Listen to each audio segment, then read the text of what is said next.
Hi, I'm Bob Hosty, Robert, Bob, Bobby, depends how long you've known me. Many of you know I've had cancer, tongue cancer, and I had radiation chemo, and that affected my ability to taste. I can't taste sweet at all, but I can taste bitter, sour, and salt.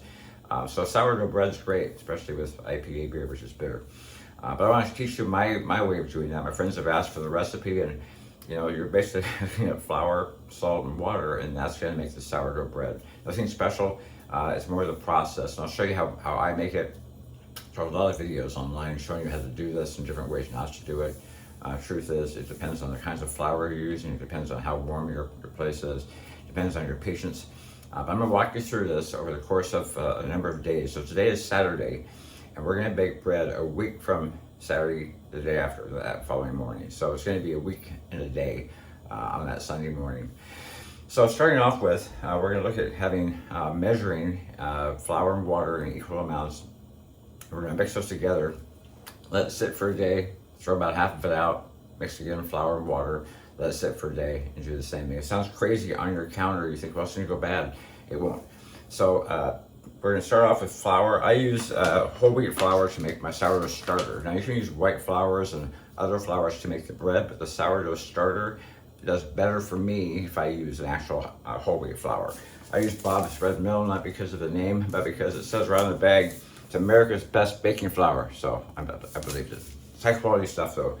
So good quality flour, if you want to have a glass jar of some sort, preferably with a silicone type of a seal for when you're making, starter, let it sit for a week and then feeding that later on. But we're gonna feed this every day. So we're gonna be able to crack the lid open and have some air breathe in there.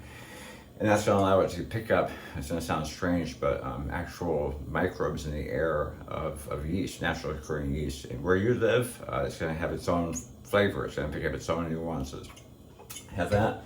You want to have a scale that's able to measure in grams, and you want to have a spoon. I use a silicone covered wood spoon. It works much better. Sourdough doesn't stick to it as much, and so it's easier for me to mix things up. So the first number of days, we're going to take equal amounts, not in measurement, but in weight, equal amounts of flour and water. Today we'll start with, I'm guessing about 120, somewhere in there, maybe a bit more. It's not magic. So put your scale on. I pour my bags of flour into a Tupperware type bin. Here we go. So I'm gonna measure this out.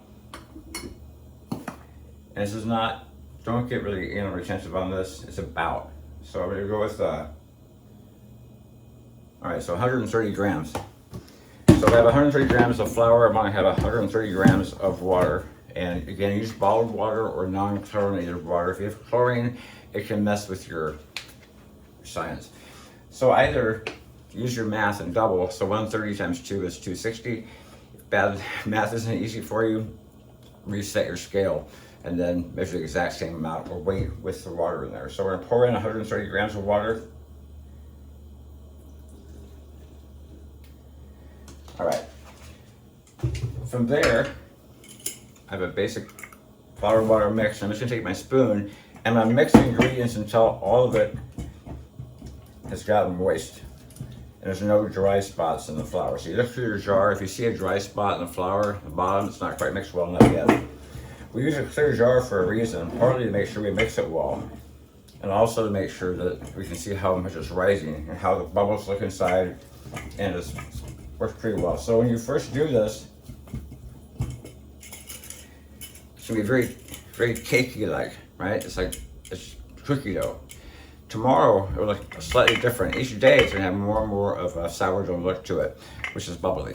So again, just shove it back down to the bottom of the jar, scrape the sides, make it pretty level on the bottom, and that's it. You're gonna take this and leave it overnight on your countertop.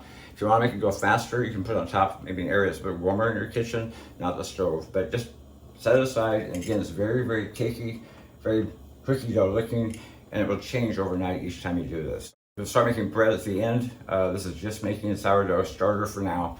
This is day one. So see you tomorrow.